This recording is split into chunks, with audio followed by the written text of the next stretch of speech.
I've recently come to terms with the fact that I can't do 50-50 with God. I just recently realized that I have been in a very long struggle with my spirit. In fact, I've been in a long struggle with God because I'm trying to make myself comfortable with this idea that I can do Christianity 50-50, that I can love the world and I can also love God. But yeah, that's not gonna work. And me saying like, oh, I'm having love for the world doesn't mean like, oh, I want to go do bad things.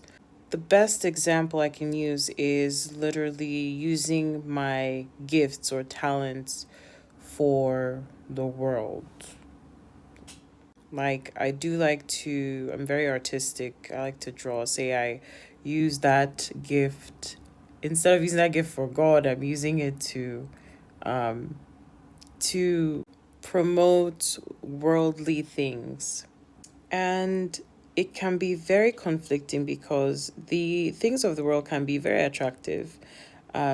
We live in I think, the AI age, and we're still recovering from some of the damages or results of the digital age. And we see how social media has become such a norm in our lives where we now, are in everybody's business every day. And whether or not we like to admit that, it is a form of distraction. We want to see what others are doing, and, I mean, it could be termed as catching up with someone or something or pop culture.